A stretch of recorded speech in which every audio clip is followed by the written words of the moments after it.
नमस्कार। आज के इस वीडियो का हम लोगों का पहला टॉपिक है इक्विपोटेंशियल सरफेस। तो आज हम लोग जानेंगे कि इक्विपोटेंशियल सरफेस क्या होता है।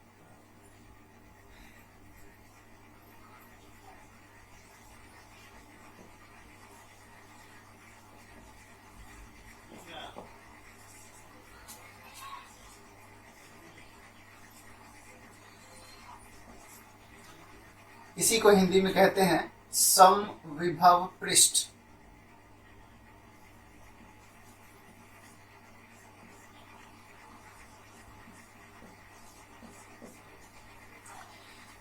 तो इक्विपोटेंशियल सरफेस हम लोगों को समझना है।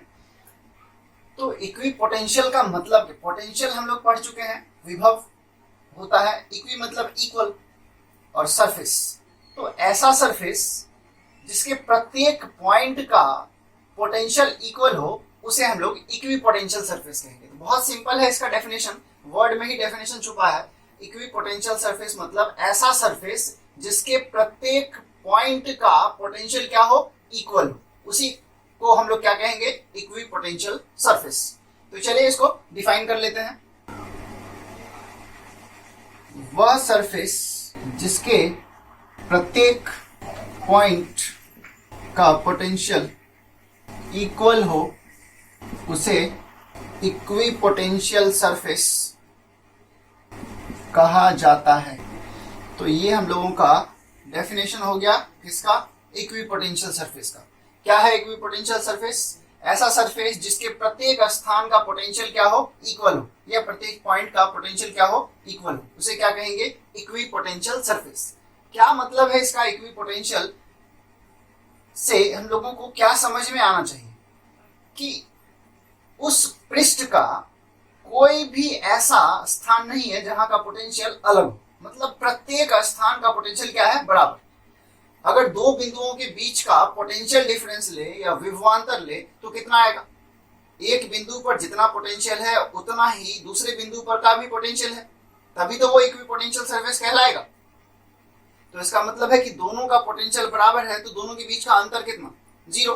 तो विभवांतर इक्विपोटेंशियल सरफेस का कितना होगा, जीरो। तो इसको हम लोग नोट में लिख लेंगे कि ये इक्विपोटेंशियल सरफेस का एक प्रॉपर्टीज होता है कि दो बिंदुओं के बीच का पोटेंशियल डिफरेंस हमेशा क्या होगा, जीरो। क्यों? क्योंकि प्रत्येक बिंदु का पोटेंशियल बराबर है तो दो बिंदुओं के बीच में पोटेंशियल डिफरेंस नहीं होगा। तो पहला पॉइंट हम लोग इक्विपोटेंशियल सरफेस का लेंगे,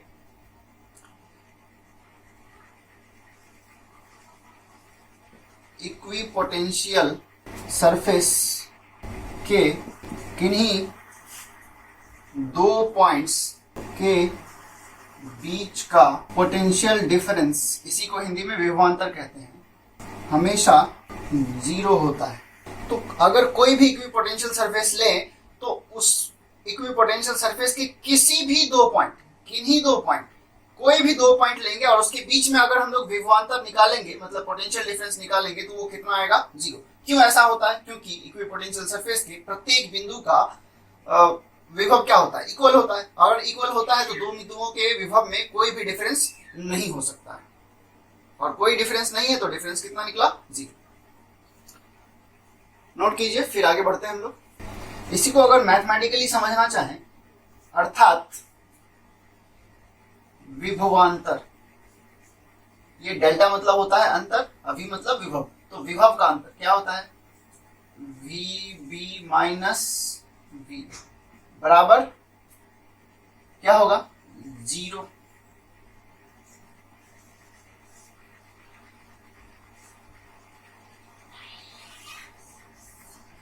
तो यही हम लोग यहाँ पे भाषा में लिखेंगे, इक्विपोटेंशियल सरफेस के किन्हीं दो पॉइंट के बीच का पोटेंशियल डिफरेंस क्या होता है, जीरो। क्यों जीरो होता है? क्योंकि प्रत्येक बिंदु का विभव इक्वल होगा तभी इक्विपोटेंशियल सरफेस कहलाएगा। अगर Vb का विभव V है और Va का विभव V, फिर क्या होगा, V होगा, तो V माइनस V कितना हो जाएगा, जीरो।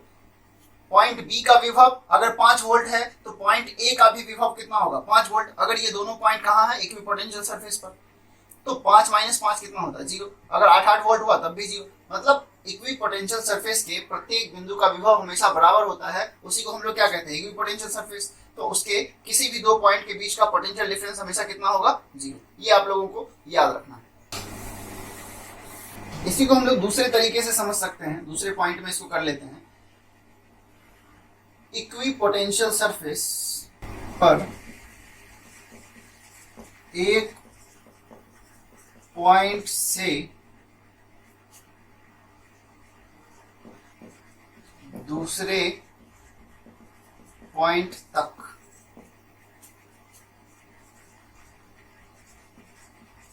चार्ज Q को लाने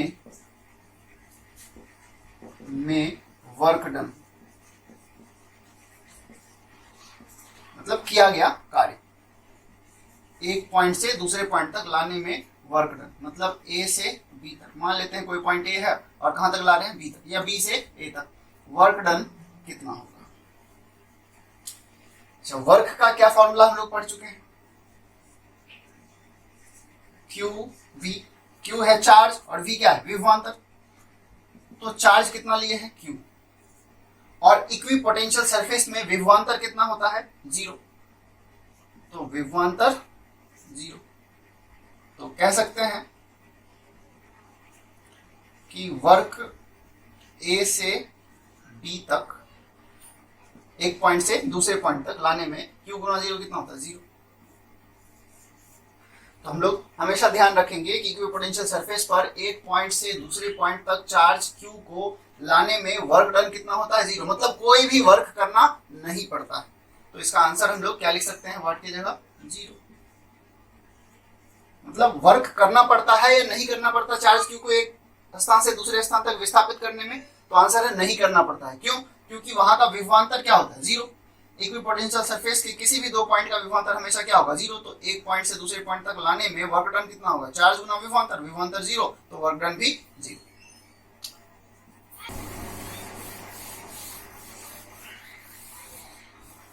एक और पॉइंट हम लोग इक्विपोटेंशियल सरफेस के बारे में ले सकते हैं कि इक्विपोटेंशियल सरफेस मतलब उसके पृष्ठ से जो निकलने वाला इलेक्ट्रिक फील्ड होता है, मतलब वेक्टर ई को क्या पढ़ेंगे, इलेक्ट्रिक फील्ड, हमेशा इक्विपोटेंशियल सरफेस के परपेंडिकुलर होता है।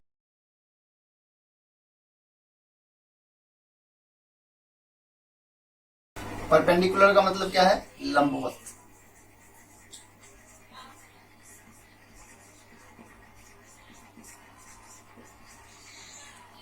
जब भी इलेक्ट्रिक फील्ड इक्विपोटेंशियल सरफेस से निकलेगा तो कैसा निकलेगा, परपेंडिकुलर निकलेगा। इसको हम लोग प्रूफ भी कर सकते हैं, लेकिन प्रूफ आप लोगों को लिखना नहीं है, समझने के लिए हम यहाँ पे समझा दे रहे हैं। देखिए क्यों इलेक्ट्रिक फील्ड 90 डिग्री पर होता है वो हम लोग यहाँ समझे। तो देखिए यहाँ क्या है कि वर्क डन कितना होता है इक्विपोटेंशियल सरफेस पर, 0। चार्ज को विस्थापित करने में कितना वर्क करना पड़ता है, 0। अभी हम लोग ये वाला पॉइंट में सीखे। अब लेकिन वर्क क्या होता है हमारा, वर्क होता है फोर्स इंटू डिस्प्लेसमेंट। मान लेते हैं डिस्प्लेसमेंट S है, दोनों का डॉट प्रोडक्ट होता है, Fs cos थीटा है ना, Fs cos थीटा। कार्य जो होता है बल और विस्थापन के गुणनफल के बराबर होता है। तो विस्थापन क्या है, S cos theta, dot product. तो फोर्स कितना लगता है, QE, और फिर क्या है, S, फोर्स की जगह क्या लगती है, QE, फिर क्या है, विस्थापन S, और दोनों के बीच का एंगल का कोसाइन cos थीटा। अब लेकिन वर्क कितना हो रहा है, 0। तो 0 तभी हो सकता है, देखिए चार्ज है, क्योंकि चार्ज को हम लोग क्या कर रहे हैं, विस्थापित कर रहे हैं। अब चार्ज है तो इलेक्ट्रिक फील्ड भी है, और विस्थापित कर रहे हैं तो विस्थापन भी हुआ, और फिर भी वर्क डन 0। ये तभी पॉसिबल है जब cos थीटा में थीटा की जगह क्या हो, 90 डिग्री। तो थीटा जब तक 90 डिग्री ना हो जाए तब तक वर्क डन 0 नहीं होगा। इसलिए हम लोग नोट रखेंगे हमेशा याद, इसलिए हम लोग इसको याद रखेंगे कि इलेक्ट्रिक फील्ड हमेशा इक्विपोटेंशियल सरफेस के परपेंडिकुलर होता है। परपेंडिकुलर मतलब लंबवत होता है। वो इसलिए क्योंकि वर्क डन क्या है, 0। वर्क डन 0 तभी हो सकता है जब थीटा कितना हो, 90 डिग्री। जब तल के लंबवत इलेक्ट्रिक फील्ड होगा तभी हम लोग वर्क डन क्या ले सकते हैं, 0।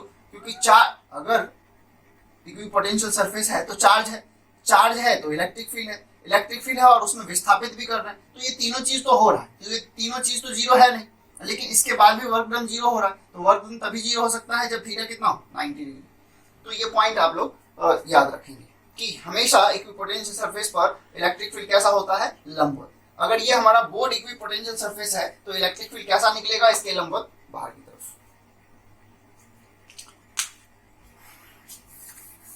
एक और पॉइंट हम लोग लिख लेंगे, आवेशित चालक का पृष्ठ हमेशा इक्विपोटेंशियल सरफेस होता है, तो नोट कर लीजिए इसको। कोई भी चार्ज कंडक्टर होगा तो उसका सरफेस कैसा होगा, इक्विपोटेंशियल सरफेस, मतलब कि उस सरफेस के प्रत्येक बिंदु का पोटेंशियल क्या होगा, बराबर। उस पे चार्ज को एक पॉइंट से दूसरे पॉइंट तक जाने में कोई वर्क करना नहीं पड़ता है। इसको हम लोग अभी फिगर में समझ सकते हैं, नोट नहीं करना है, सिर्फ आप समझिए इसको। मान लेते हैं कि ये कोई चालक का एक टुकड़ा है, अगर ये चार्ज है तो मान लेते हैं यहाँ का पोटेंशियल ज्यादा और यहाँ का पोटेंशियल कम, ये है वी ए और ये है वी बी। पॉइंट बी का potential V B, point A का पोटेंशियल वी ए, तो ये दोनों अगर अलग अलग है और मान ले कि अगर वी बी ज्यादा है और वी ए कम है, तो चार्ज किधर प्रवाहित हो जाएगा, उच्च विभव से निम्न विभव की ओर। अब चालक में तो चार्ज एक स्थान से दूसरे स्थान तक प्रवाहित हो सकता है, चार्ज को अलाउड करता है मूव करने के लिए चालक, उसी पदार्थ को तो हम लोग चालक कहते हैं। तो अगर ज्यादा हुआ भी तो ये चार्ज प्रवाहित होके कम विभव की तरफ जाके उसको क्या कर देगा, बराबर कर देगा।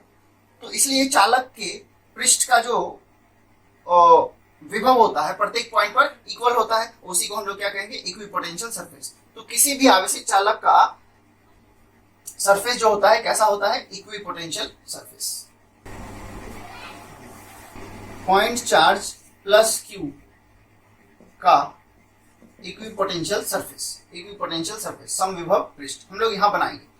तो पॉइंट चार्ज मान लेते हैं ये कोई पॉइंट चार्ज है, क्या लिए है, प्लस क्यू। तो पॉइंट चार्ज के कारण हम लोगों को इलेक्ट्रिक फील्ड लाइन बनाना आता है। तो पॉइंट चार्ज से इलेक्ट्रिक फील्ड लाइन किधर बनेगा, इधर भी। ये हम लोग चैप्टर 1 में बना चुके हैं इसको। ये पॉइंट चार्ज का क्या है, इलेक्ट्रिक फील्ड।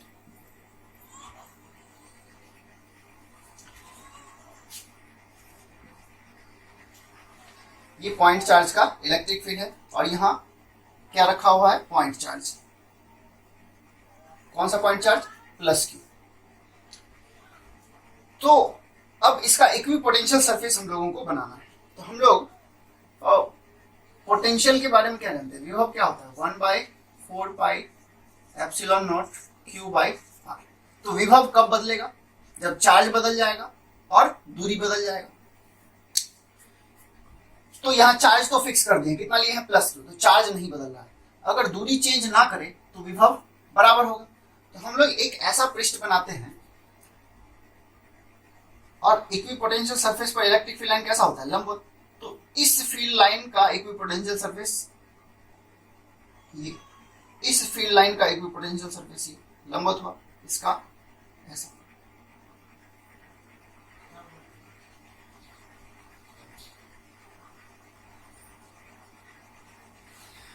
यहां भी तो फील्ड लाइन है, यहां भी फील्ड लाइन है, तो इन सब को अगर मिला देंगे तो हम लोगों को एक गोलीय पृष्ठ मिलेगा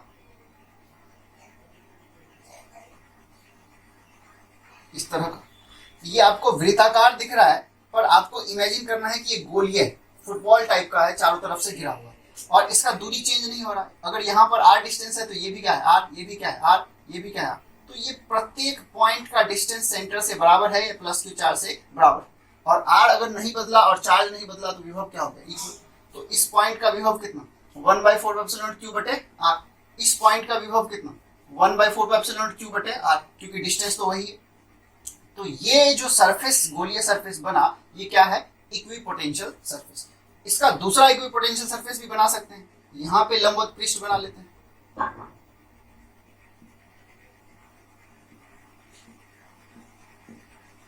और यहाँ इलेक्ट्रिक फील्ड लाइन हुआ तो यहाँ भी बनेगा। तो इन सब को अगर हम मिला दें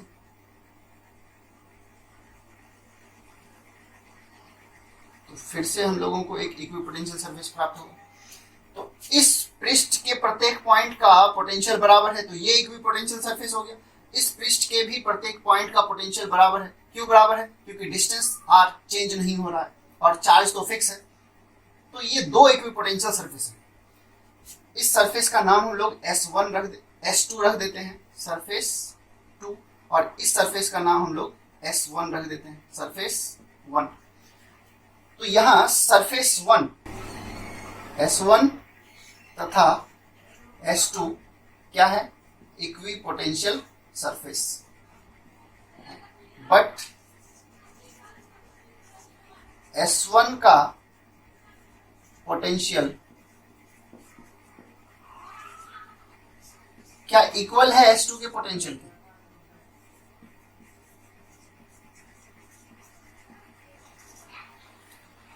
क्या S1 पृष्ठ का जो पोटेंशियल है क्या वही पोटेंशियल S2 पृष्ठ का भी है? तो आंसर है नहीं, क्योंकि S2 पृष्ठ के पोटेंशियल के लिए डिस्टेंस इतना लेंगे और डिस्टेंस अगर चेंज होगा तो पोटेंशियल क्या हो जाएगा? चेंज हो जाएगा। S2 पृष्ठ इक्विपोटेंशियल सरफेस है क्योंकि इसके प्रत्येक पॉइंट का पोटेंशियल क्या है? बराबर है। तो S1 और S2 क्या है? Equipotential surface. लेकिन S1 का पोटेंशियल S2 के पोटेंशियल के बराबर नहीं, ये आपको ध्यान रखना है। तो ये पॉइंट चार्ज के कारण क्या हो गया? Equipotential surface. यहाँ पे S1 और S2 क्या है? Equipotential surface. चलिए बना लीजिए इसको। अगर माइनस चार्ज के कारण लेना होता तो सब कुछ ऐसा ही होता, लेकिन इलेक्ट्रिक फील्ड का डायरेक्शन अपोजिट हो जाता है। माइनस चार्ज के कारण इलेक्ट्रिक फील्ड क्या होता है? चार्ज की ओर, और प्लस चार्ज के कारण इलेक्ट्रिक फील्ड क्या होता है? चार्ज से दूर। तो ऐसा ही गोलीय पृष्ठ बनता है इक्विपोटेंशियल सरफेस का पॉइंट चार्ज के कारण, लेकिन उसमें इलेक्ट्रिक फील्ड का डायरेक्शन क्या हो जाता? अपोजिट। तो अगर प्लस क्यू का इक्विपोटेंशियल सरफेस बना सकते हैं तो माइनस क्यू का भी इक्विपोटेंशियल सरफेस बनाया जा सकता है। चलिए नोट कीजिए इसको। प्लस क्यू तथा माइनस क्यू पॉइंट चार्ज से बने सिस्टम का इक्विपोटेंशियल सरफेस हम लोगों को बनाना है। किसका इक्विपोटेंशियल सरफेस बनाना है? उस सिस्टम का जो प्लस क्यू चार्ज और माइनस क्यू चार्ज से मिलकर बना है।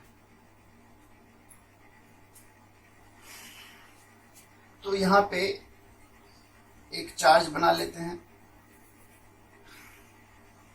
जो कि माइनस क्यू है, और एक चार्ज बना लेते हैं जो कि प्लस क्यू है, और इसके कारण हम लोगों को इलेक्ट्रिक फील्ड लाइन बनाना आता है। प्लस क्यू चार्ज से इलेक्ट्रिक फील्ड लाइन उत्पन्न होता है और माइनस पर जाके समाप्त हो जाता है। तो इलेक्ट्रिक फील्ड लाइन प्लस से चला और माइनस पर समाप्त। इसका चैप्टर 1 में हम लोग इलेक्ट्रिक फील्ड लाइन बना चुके हैं। यहाँ से चलेगा और यहाँ पे समाप्त हो जाएगा। यहाँ से फील्ड लाइन निकलेगा, इंफिनिटी पर जाएगा, इंफिनिटी से होते हुए कहाँ आएगा? माइनस पे। यहाँ से भी फील्ड लाइन निकलेगा, बहुत दूर से होते हुए फिर माइनस पे आके समाप्त हो जाएगा, बहुत दूर से आके यहाँ समाप्त हो जाएगा। यहाँ से भी प्लस के कारण इलेक्ट्रिक फील्ड निकलेगा। ये हम लोग चैप्टर 1 में बना चुके हैं। बहुत दूर से होते हुए फिर माइनस पे आके समाप्त हो जाएगा। तो ये इलेक्ट्रिक फील्ड लाइन बना किसका? प्लस क्यू और माइनस क्यू चार्ज से बने सिस्टम का, जो हम लोग चैप्टर 1 में इसको सीख चुके हैं। लेकिन हम लोगों को इलेक्ट्रिक फील्ड लाइन नहीं बनाना है, क्या बनाना है? Equipotential surface. तो इलेक्ट्रिक फील्ड लाइन और इक्विपोटेंशियल सरफेस में क्या रिलेशन है? Electric field line equipotential surface के हमेशा लंबवत होता है। तो इलेक्ट्रिक फील्ड लाइन और इक्विपोटेंशियल सरफेस के बीच क्या रिलेशन है? कि हम लोग जानते हैं कि इलेक्ट्रिक फील्ड लाइन जो होता है इक्विपोटेंशियल सरफेस के हमेशा लंबवत होता है। अगर इलेक्ट्रिक फील्ड लाइन पता है तो इक्विपोटेंशियल सरफेस बना सकते हैं। अगर इक्विपोटेंशियल सरफेस दिया हुआ है तो इलेक्ट्रिक फील्ड लाइन बना सकते हैं। अगर सरफेस है तो उसके लंबवत रेखा खींच देंगे तो वो इलेक्ट्रिक फील्ड लाइन हो जाएगा। अगर इलेक्ट्रिक फील्ड लाइन है तो उसके लंबवत पृष्ठ को रख देंगे तो वो हमारा इक्विपोटेंशियल सरफेस हो जाएगा। तो यहाँ जो देख रहे हैं कि इलेक्ट्रिक फील्ड लाइन दोनों चार्ज के बीच में बहुत ज्यादा निकट निकट है, तो यहाँ की प्रबलता या इलेक्ट्रिक फील्ड इंटेंसिटी बहुत ज्यादा है, और यहाँ पे दूर दूर है तो इसका इंटेंसिटी कम। तो इक्विपोटेंशियल सरफेस का क्या प्रॉपर्टी है कि उसका विभव जो होता है प्रत्येक पॉइंट पर बराबर होता है, ये जानते हैं हम लोग। और विभव और इलेक्ट्रिक फील्ड के बीच क्या रिलेशन है? E R. विभव जो होता है इलेक्ट्रिक फील्ड और दूरी के गुणनफल के बराबर होता है। ऐसा हम लोग पढ़ चुके हैं पिछले क्लास में। तो पोटेंशियल बढ़ेगा कब? जब इलेक्ट्रिक फील्ड बढ़ जाएगा। पोटेंशियल घटेगा कब? जब इलेक्ट्रिक फील्ड घट जाएगा। तो इसको हम लोग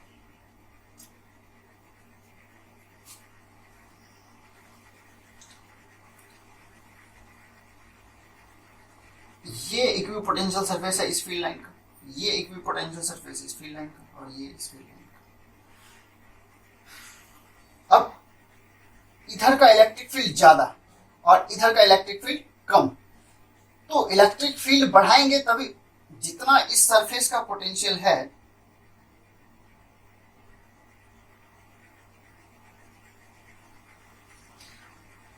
उतना ही पोटेंशियल अगर इधर वाले सरफेस पे बनाए तो ज्यादा फील्ड लाइन चाहिए।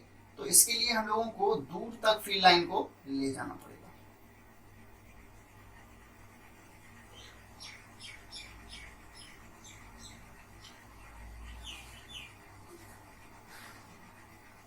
ये इक्विपोटेंशियल सरफेस हो गया।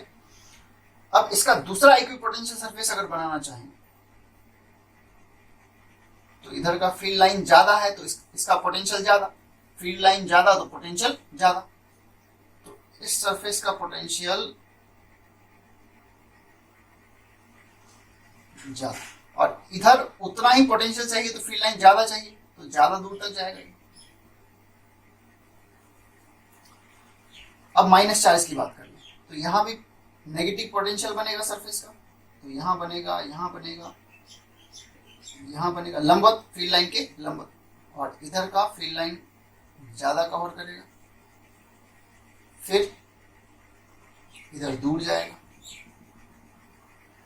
तो ये क्या है? इक्विपोटेंशियल सरफेस है प्लस क्यू और माइनस क्यू चार्ज से बने सिस्टम का। और भी बना सकते हैं हम लोग, तो ये और भी दूर चला जाएगा।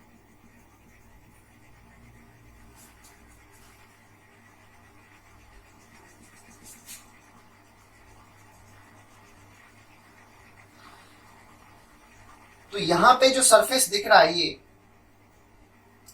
इसको मान लेते हैं S1, इसको S2, इसको S3। अगर समझ लें तो यहां पे इक्विपोटेंशियल सरफेस क्या क्या है? एक तो ये इक्विपोटेंशियल सरफेस है, ये भी इक्विपोटेंशियल सरफेस है, और ये भी इक्विपोटेंशियल सरफेस है। ये तीनों क्या है? Equipotential surface. ये तीनों है इक्विपोटेंशियल, लेकिन तीनों का विभव अलग अलग। इस ये गोलिया दिख रहा है आपको, वृत्ताकार दिख रहा है, लेकिन समझना क्या है कि ये चार्ज के चारों तरफ से पैक है, गोलिया है, फुटबॉल टाइप का। तो इसका पोटेंशियल प्रत्येक पॉइंट पर इक्वल, इस सरफेस का भी पोटेंशियल प्रत्येक पॉइंट पर इक्वल, और इस सरफेस का भी पोटेंशियल प्रत्येक पॉइंट पर इक्वल। अब यहां हम लोगों को थोड़ा प्रॉब्लम हो रहा होगा कि इधर वाला सरफेस जो है चार्ज के निकट है और इधर वाला सरफेस जो है चार्ज के दूर ले जा रहे हैं हम लोग। ऐसा क्यों कर रहे हैं? इसको समझिए आप लोग कि इधर का फील्ड लाइन ज्यादा है तो इधर इलेक्ट्रिक फील्ड ज्यादा, और इधर इलेक्ट्रिक फील्ड लाइन दूर दूर है तो इधर वाला इलेक्ट्रिक फील्ड लाइन जो है कम है तो इसका इलेक्ट्रिक फील्ड कम। इलेक्ट्रिक फील्ड कम तो पोटेंशियल कम, इलेक्ट्रिक फील्ड ज्यादा तो पोटेंशियल ज्यादा।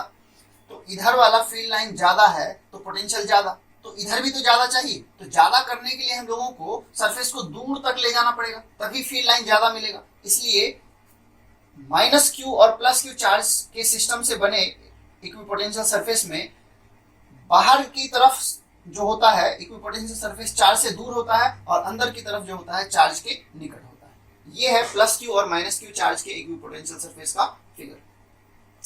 यहाँ पे ये तीनों पृष्ठ इक्विपोटेंशियल है, इसमें भी ये पृष्ठ इक्विपोटेंशियल, ये भी इक्विपोटेंशियल, ये भी इक्विपोटेंशियल, लेकिन तीनों का पोटेंशियल बराबर नहीं। इस पृष्ठ के प्रत्येक पॉइंट का पोटेंशियल बराबर, इस पृष्ठ के प्रत्येक पॉइंट का पोटेंशियल बराबर, और इस पृष्ठ के भी प्रत्येक पॉइंट का पोटेंशियल बराबर। और भी हम लोग बना सकते हैं इसको, तो पहले नोट कीजिए। अगला इक्विपोटेंशियल सरफेस जो लेंगे हम लोग, दो प्लस क्यू चार्ज के कारण लेंगे, plus Q and plus Q charge से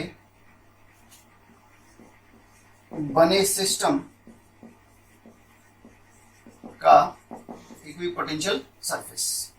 तो हम लोग दो चार्ज बना ले, ये प्लस क्यू और ये भी प्लस क्यू। तो दो प्लस क्यू का इलेक्ट्रिक फील्ड लाइन बनाना आता है हम लोगों को। ये चैप्टर 1 में हम लोग सीख चुके हैं।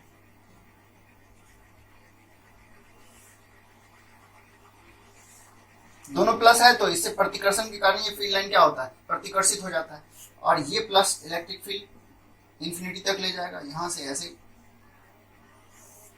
ये इलेक्ट्रिक फील्ड लाइन हम लोग बनाना चैप्टर 1 में सीख चुके हैं।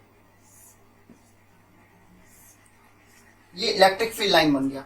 अब हम लोग इक्विपोटेंशियल सरफेस बना सकते हैं। इधर का इलेक्ट्रिक फील्ड लाइन कम है तो इधर वाला इलेक्ट्रिक फील्ड लाइन, अंदर का इलेक्ट्रिक फील्ड कम है और बाहर का इलेक्ट्रिक फील्ड ज्यादा है, तो जिधर ज्यादा होता है उधर वाला पृष्ठ चार्ज के निकट होता है, जिधर कम होता है उधर वाला पृष्ठ चार्ज से दूर होता है। तो हम लोग इसको इक्विपोटेंशियल सरफेस बना सकते हैं, यहाँ लंबवत और यहाँ भी लंबवत। यहाँ ज्यादा इलेक्ट्रिक फील्ड है तो ये निकट होगा, तो ये इलेक्ट्रिक पोटेंशियल का जो इक्विपोटेंशियल सरफेस है ये इस तरह से यहाँ पर और निकट। दूसरा बनाएंगे तो इधर तो और दूर जाएगा,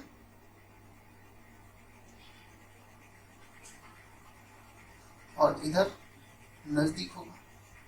इसमें भी वही चीज, इधर वाला पोटेंशियल निकट होगा और इधर वाला दूर। दूसरा बनाएंगे तो इधर वाला निकट होगा और इधर वाला दूर। और भी बनाएंगे तो इधर वाला निकट और इधर वाला दूर। इधर वाला चार्ज के निकट होगा और इधर वाला दूर होगा। तो ये क्या होता है कि बहुत दूर से अगर हम लोग इक्विपोटेंशियल सरफेस को देखें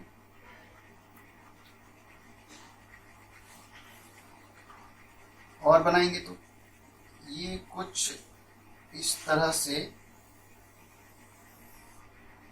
सॉरी,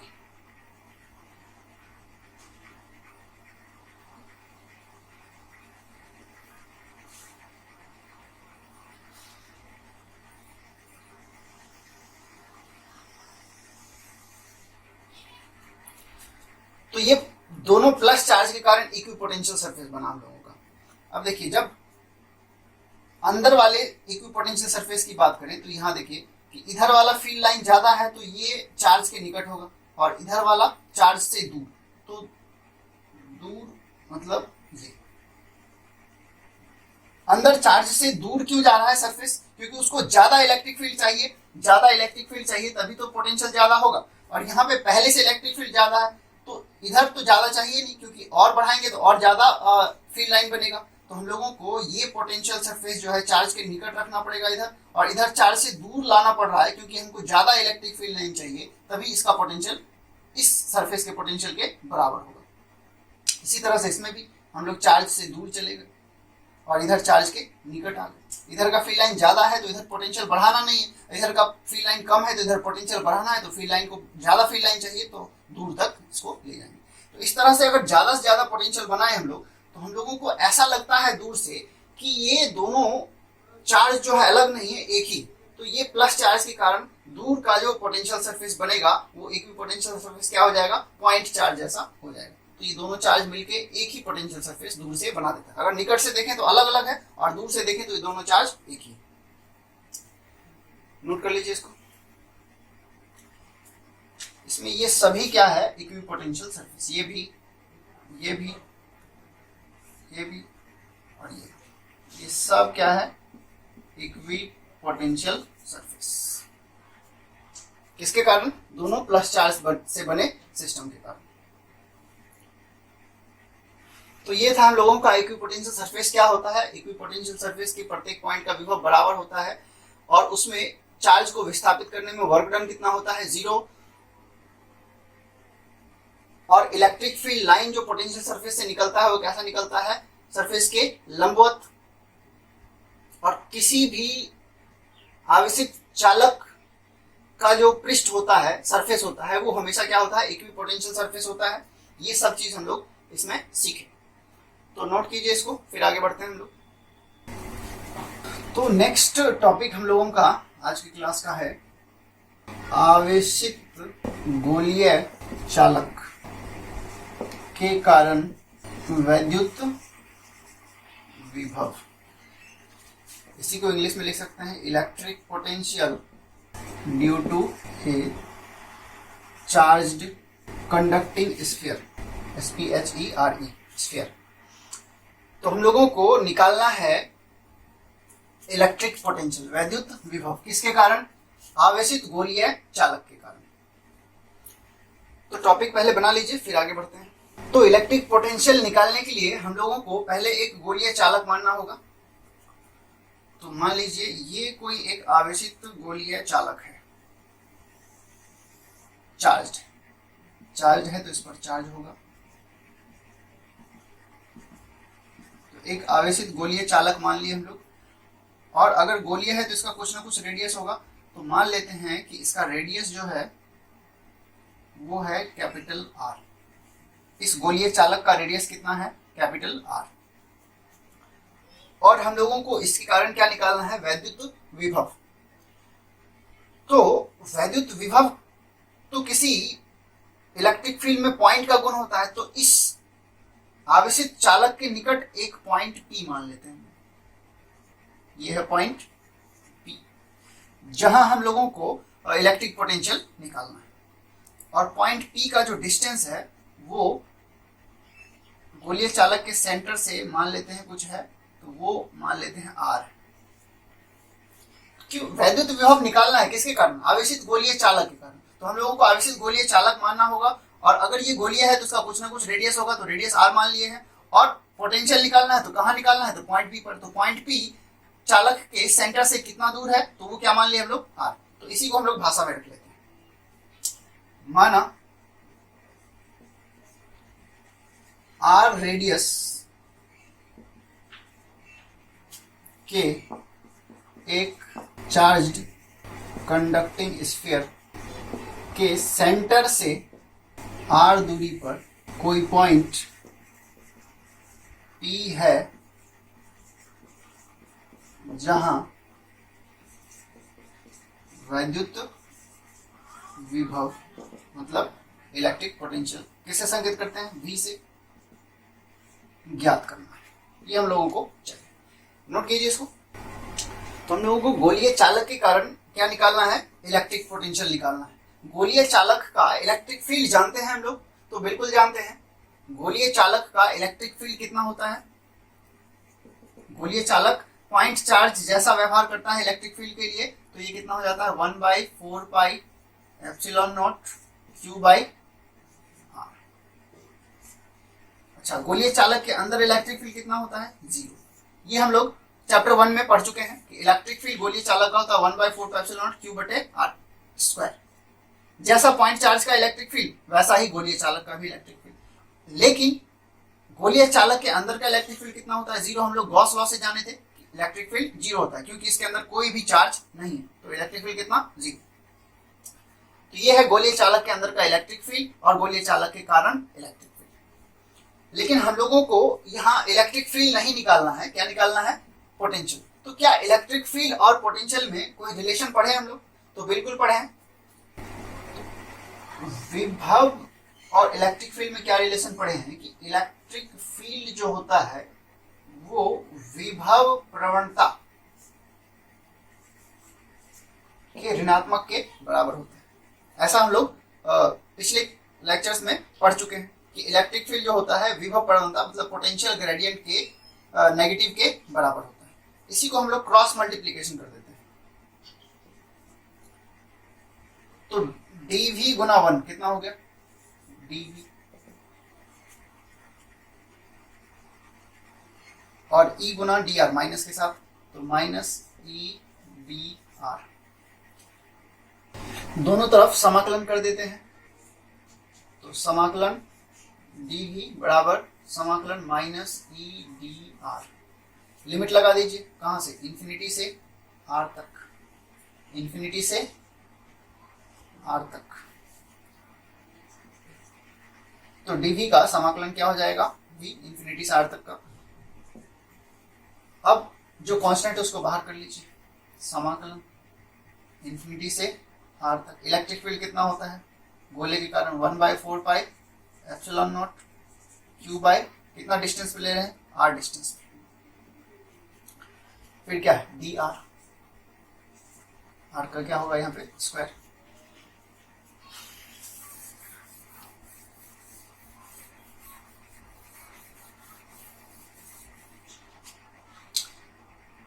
तो जो कांस्टेंट है उसको फिर बाहर कर लीजिए, 4 पाई एप्सिलॉन नॉट कांस्टेंट है, चार्ज कांस्टेंट है तो बाहर आ गया। तो ये minus Q by 4 pi epsilon not, अंदर में इंफिनिटी से आर तक किसका समाकलन होगा, 1/r² है, तो इसको r-2 लिख सकते हैं। फिर किसका इक्वल क्या है माइनस क्यू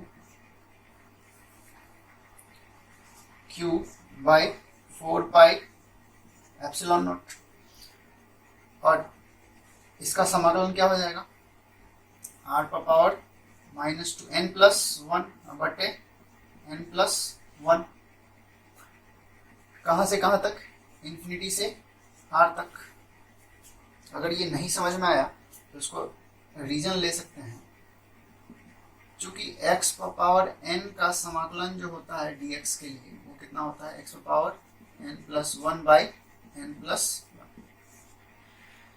तो जहां x है वहां r है, जहां n है वहां -2 है, तो इस टोटल का सॉल्यूशन क्या, और जहां dr है वहां क्या है dx है, तो इससे इसकी तुलना कर सकते हैं। तो इसका सॉल्यूशन क्या है कि x लेंगे तो x ले लिए, पावर n लेंगे, n की जगह क्या है -2 है, +1 तो +1 बटे n+1 तो -2 +। अब इस लिमिट को हम लोग खोल देते हैं, तो -q by 4 pi epsilon not,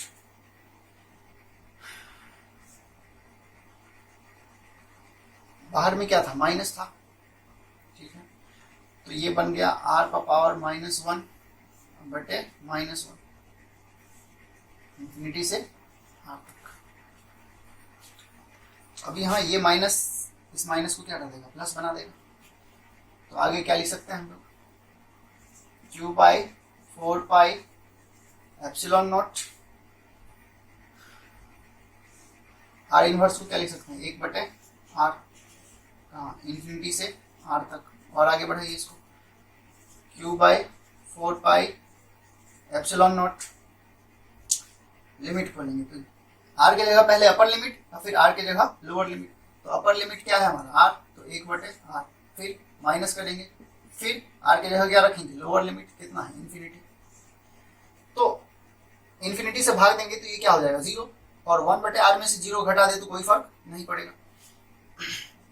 तो ये आ गया 1/4 पाई एप्सिलॉन, बटे में है 4 पाई एप्सिलॉन, ठीक है। फिर क्या है q, और ये कंप्लीट जो है ये टोटल क्या संकेत कर देता है हम लोगों को 0, तो q बटे में क्या है r। इसको क्यों नहीं लिख रहे हैं, क्योंकि ये 0 हो गया। किसको बराबर कर रहे थे हम लोग, वैद्युत विभव को। तो ये वैद्युत विभव आया किसी आवेशित गोलीय चालक के कारण। कैसा है, एग्जैक्टली पॉइंट चार्ज के कारण जो विभव था वही गोलीय चालक के कारण भी विभव है, तो सेम आया। मतलब गोलीय चालक के कारण विभव जो होता है चालक से बाहर पॉइंट चार्ज जैसा व्यवहार करता है। लिख लीजिए इसको। अब इसमें हम लोग कुछ पॉइंट कंक्लूड कर सकते हैं।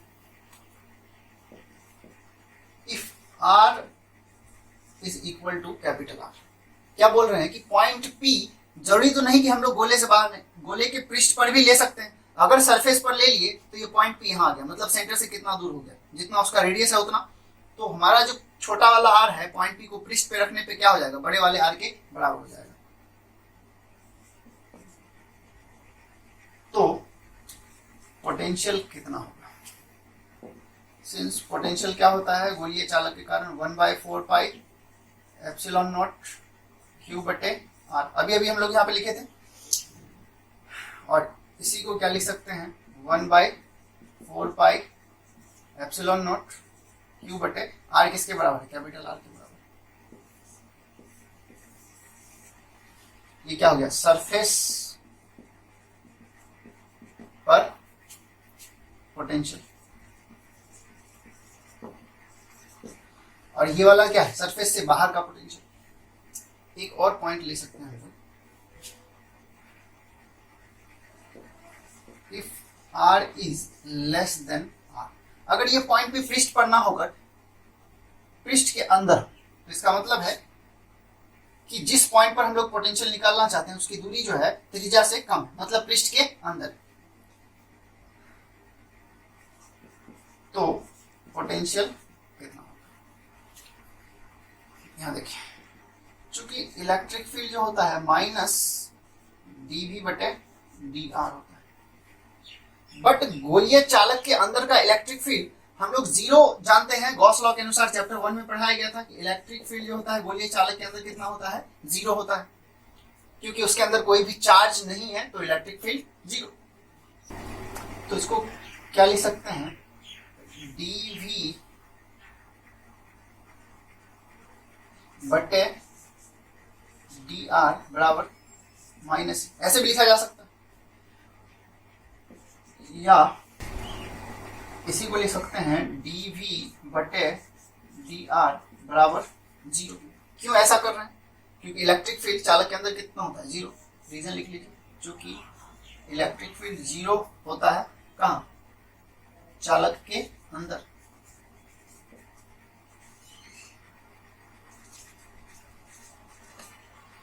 तो चालक के अंदर है ना पॉइंट भी हमारा, तो इलेक्ट्रिक फील्ड क्या है, जीरो। तो dV बटे dr क्या हो गया, जीरो। तो इसका क्या मतलब है कि हमारा जो डिफरेंशिएशन है v का r के सापेक्ष कितना हो रहा है, जीरो। तो ये तभी पॉसिबल है जब v क्या हो, कांस्टेंट हो, मतलब r में चेंज करेंगे तो v में कितना चेंज आएगा, तो कितना आया, जीरो। तो इसका मतलब कि v में कोई चेंज नहीं आया, तो इसका मतलब v क्या है, कांस्टेंट। तो इसी को आगे क्या लिख सकते हैं, क्या संकेत करता है कि v क्या है, कांस्टेंट। ऐसा इसलिए कह रहे हैं चूंकि किसी कांस्टेंट का जो अवकलन होता है वो क्या होता है, जीरो। अगर कांस्टेंट है तो उसका डिफरेंशिएशन क्या होता है, जीरो। ऐसा हम लोग बेसिक मैथमेटिकल टूल्स में पढ़ चुके हैं, और अगर नहीं पढ़ चुके हैं तो आप लोग इसको याद रखिए, किसी भी कांस्टेंट का डिफरेंशिएशन क्या हो जाता है, जीरो। अगर डिफरेंशिएशन जीरो है तो निश्चित रूप से यहाँ पे जो कोई भी क्वांटिटी रखा है वो क्या है, कांस्टेंट है। तो यहाँ देखिए dV बटे dr जीरो है, इसका मतलब v क्या है, कांस्टेंट है। जैसे यहाँ पे c कांस्टेंट होगा तभी जीरो होगा, इस तरह से यहाँ अगर जीरो है तो इसका मतलब v क्या है, कांस्टेंट। तो हम लोग इंपॉर्टेंट पॉइंट सीख लिए कि गोलीय चालक के अंदर का पोटेंशियल कितना होता है, कांस्टेंट, और जितना पृष्ठ पर होगा उतना ही अंदर भी होगा। तो नोट कीजिए इसको, तो इसको नोट में हम लोग लिख लेते हैं। अतः गोलीय चालक के अंदर इलेक्ट्रिक फील्ड कितना, जीरो, बट पोटेंशियल क्या होता है, कांस्टेंट। और ये कांस्टेंट होता है तो होता कितना है, जितना सरफेस पर, तो सरफेस पर कितना है, 1/4 pi epsilon not q by r. कौन सा आर, कैपिटल आर।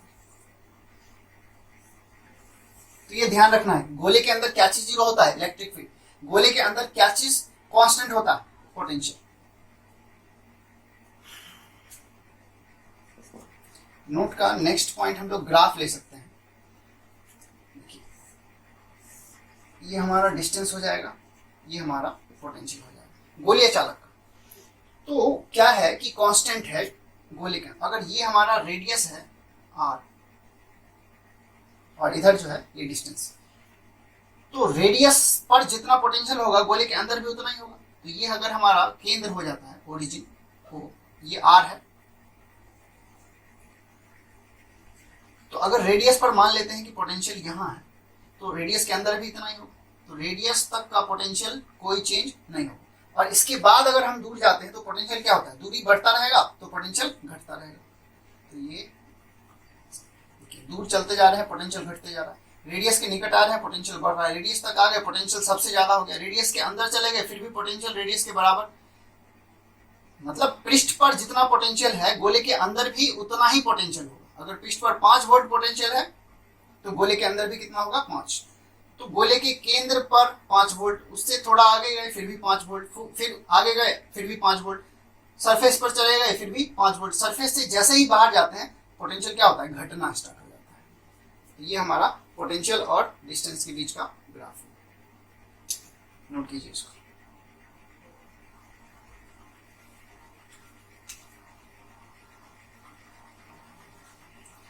ये पोटेंशियल, ये वाला स्केल जो है पोटेंशियल का है और ये वाला स्केल किसका है, डिस्टेंस का है।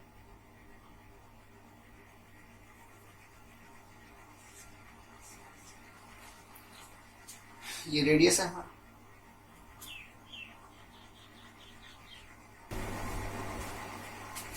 तो आज के लिए इतना ही, मिलते हैं अगले वीडियो में, तब तक के लिए गुड बाय।